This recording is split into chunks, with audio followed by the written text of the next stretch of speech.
नमस्कार. आजच्या व्हिडिओमध्ये तुमचं सर्वांचं स्वागत आहे. गेल्या काही दिवसापासून जेव्हा वॉर चालू होतं ना, त्यावेळेस जेव्हा मी व्हिडिओज बनवत होतो त्या प्रत्येक व्हिडिओमध्ये मी तुम्हाला हे सांगण्याचा प्रयत्न करत होतो की जेव्हा मार्केट खाली पडतं अशा सिच्युएशनमध्ये त्यावेळेस लमसम इन्व्हेस्टमेंट केली तर तुम्हाला लाँग टर्ममध्ये त्याचा फायदा मिळतो.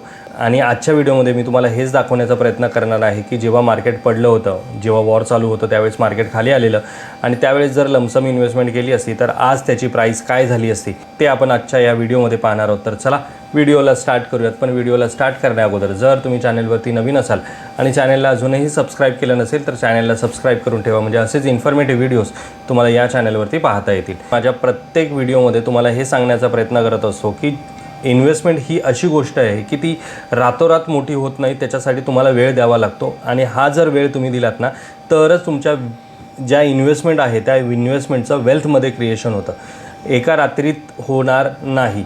त्यामुळे जेव्हा मार्केट खाली पडतं ना त्यावेळेस बरेच लोक पॅनिक होतात आणि त्यांची इन्व्हेस्टमेंट ते काढून घेतात. आणि इन्व्हेस्टमेंट काढून घेतली म्हणजे काय, वेल्थ क्रिएशन तुम्ही बंद केलं तुमचं.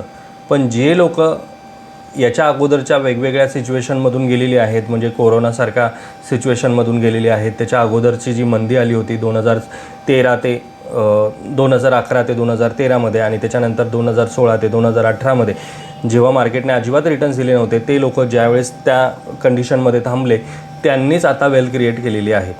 पण काही नवीन इन्व्हेस्टर्स आहेत ज्यांनी कोरोनानंतर त्यांची इन्व्हेस्टमेंट सुरू केली, त्यांच्यासाठी हा पहिला इन्सिडेन्स होता की ज्यावेळेस मार्केट अशा प्रकारे खाली आलं होतं. आणि त्या लोकांनी आहे ना मग पॅनिक होऊन प्रॉफिट बुकिंग केले किंवा एक्झिट झाले, किंवा जे नवीन इन्व्हेस्टर्स होते ज्यांनी नुकतं सुरुवात केली आणि सुरुवातीलाच अशा प्रकारचं काही इन्सिडेंट झाला आणि मार्केट खाली आलं, त्यांची इन्व्हेस्टमेंट निगेटिव्ह दिसायला लागली आणि ते लोक एक्झिटसुद्धा झाले. तर आजच्या व्हिडिओमध्ये मी तुम्हाला हे दाखवणार आहे की तुम्ही जर लाँग टर्ममध्ये ही इन्व्हेस्टमेंट घेऊन गेलात ना तर तुम्हाला त्याचा खूप चांगला बेनिफिट मिळतो. आणि ज्या वेळेस मार्केट हे अशा प्रकारे खाली पडतं ना त्यावेळेस आपल्यासाठी एक खूप मोठी संधी असते की जर त्या संधीचा आपण वापर केला ना तर शॉर्ट ड्युरेशनमध्ये ना खूप चांगलं वेल्थ क्रिएट होण्यासाठी मदत होते. तर चला ते मी तुम्हाला दाखवतो. तर हा जो डेटा आहे ना तो आहे एका मिड कॅप फंडचा. 5 जानेवारी 2026 पासून ते 8 मे 2026 पर्यंतचा हा डेटा आहे आणि त्याच्या बाजूला त्याचा NAV दिलेला आहे. तर जानेवारी 2026मध्ये मार्केट बऱ्यापैकी स्टेबल झालं होतं. टॅरिफशी रिलेटेड ज्या न्यूज येत होत्या त्या थोड्या कमी झाल्या होत्या, त्यामुळे त्यावेळेसचा NAV होता त्या फंडचा 105 रुपये. आता त्यावेळेस जर 1 लाख रुपयाची लमसम इन्व्हेस्टमेंट केली असती तर किती युनिट्स मिळाले असते ते पहिले मी तुम्हाला दाखवतो. तर 1 लाख रुपये इथे अमाऊंट आपण घेतली, डिवायडेड बाय हे घेतलं तर कळेल तुम्हाला की 949 युनिट्स त्याच्या बदल्यामध्ये मिळाले. पण त्यानंतर मार्केट पडायला सुरुवात झाली, वॉर वगैरे सुरू झालं.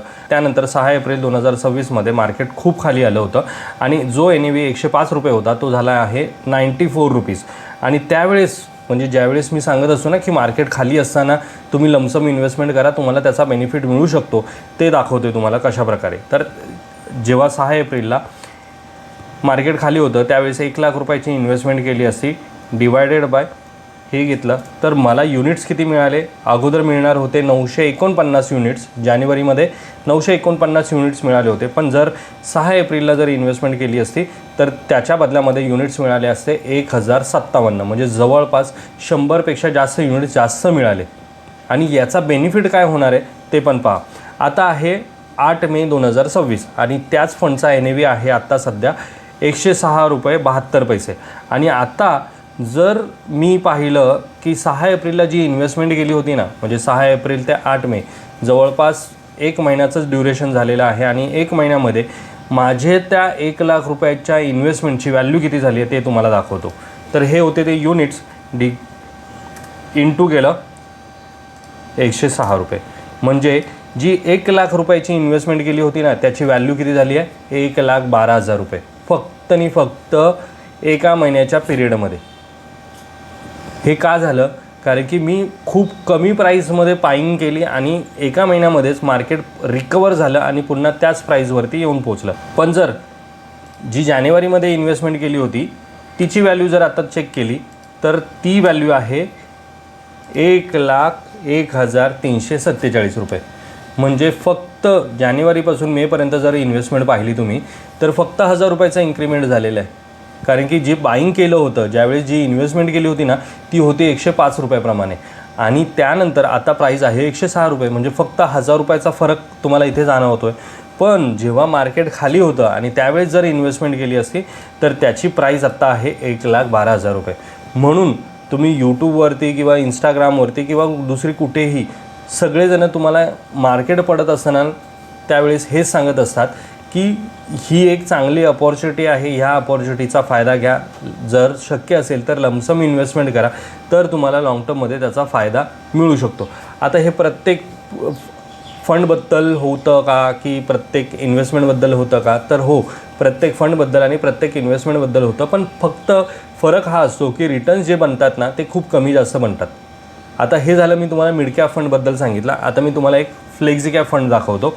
आता हा जो फ्लेक्झी कॅप फंड आहे हा सुद्धा मार्केटमधला एक टॉपचा फंड आहे आणि 5 जानेवारी 2026 रोजी त्याचा NAVची प्राईस होती 2,094 रुपये. आता त्यावेळेस जर 1,00,000 रुपयाची इन्व्हेस्टमेंट केली असती तर त्याच्या बदल्यामध्ये युनिट्स किती मिळाले असते ते पहा, 47 युनिट्स मिळाले. आणि ज्यावेळेस मार्केट खाली होतं म्हणजे 6 एप्रिल 2026ला मार्केट खाली होतं त्यावेळेस जर मी 1,00,000 रुपयाची इन्व्हेस्टमेंट केली असती याच्यामध्ये तर युनिट्स मिळाले असते 53, म्हणजे 5 युनिट्स जास्त मिळाले.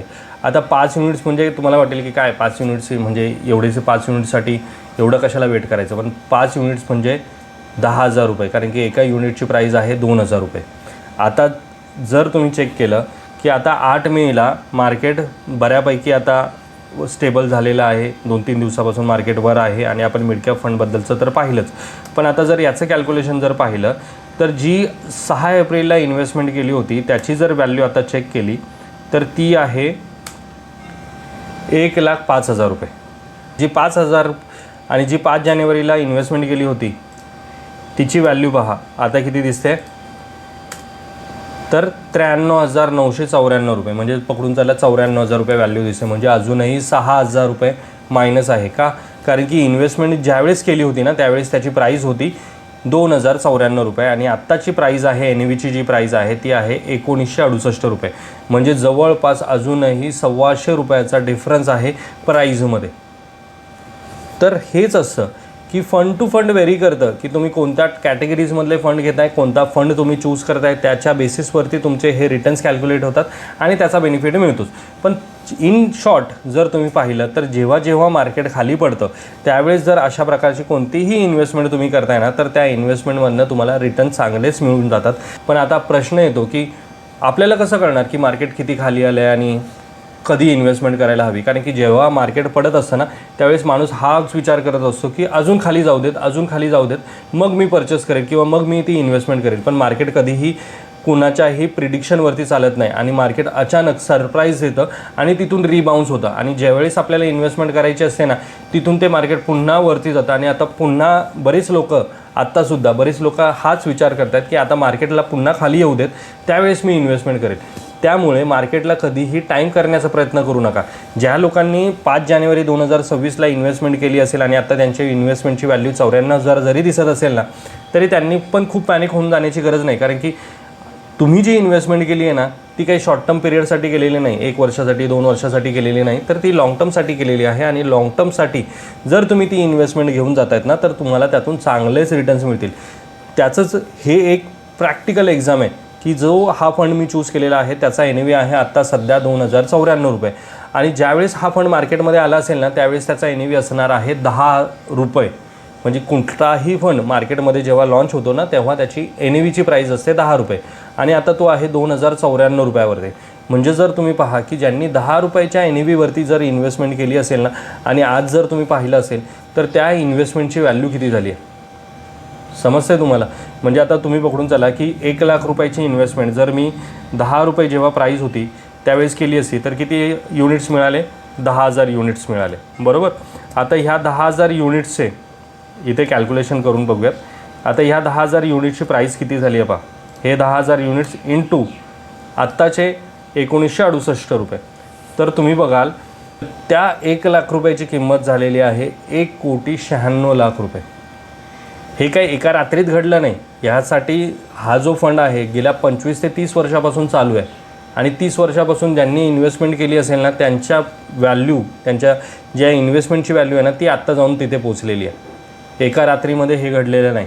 आणि 30 वर्षापूर्वी जेव्हा हा फंड आला होता त्यावेळेस 1 लाख रुपयाची व्हॅल्यूसुद्धा 1 कोटीच्या आसपास होती. समजतंय? थोडक्यात समजावण्याचा मी हाच प्रयत्न करतो आहे की जी काही इन्व्हेस्टमेंट तुम्ही करत असाल ना, तर ती तुम्हाला लाँग टर्ममध्ये घेऊन जायचं आहे, तरच तुम्हाला त्यातून चांगले रिटर्न्स मिळतील. आणि जेव्हा जेव्हा मध्ये अशा प्रकारच्या अपॉर्च्युनिटीज येतात त्यावेळेस आपण जर लमसम इन्व्हेस्टमेंट केली तर त्याचा बेनिफिट आपल्याला लाँग टर्ममध्ये पाहायला मिळतो. शॉर्ट टर्ममध्ये लगेच इन्व्हेस्टमेंटचे रिटर्न्स पाहता येत नाहीत. यामध्ये माझं कुठेही रिकमेंडेशन नाही की तुम्ही अशा प्रकारची स्ट्रॅटेजी यूज करा किंवा अशा प्रकारचेच रिटर्न्स तुम्हाला फ्युचरमध्ये मिळतील असं मी कोणताही दावा करत नाही. पण आपलं काम काय आहे की कन्सिस्टन्सली आपण ती इन्व्हेस्टमेंट करत राहणं आणि लाँग टर्ममध्ये ती घेऊन जाणं हे आपल्या हातामध्ये आहे. आणि ती गोष्ट जर आपण केली तर वेल्थ क्रिएशन करण्यापासून तुम्हाला कोणीही थांबवू शकत नाही. आजचा जर हा व्हिडिओ तुम्हाला आवडला असेल तर व्हिडिओला लाईक करा. चॅनलवरती जर तुम्ही नवीन असाल तर चॅनलला सबस्क्राईब करा. भेटूयात मित्रांनो अशाच एका इन्फॉर्मेटिव्ह व्हिडिओमध्ये. तोपर्यंत बाय बाय.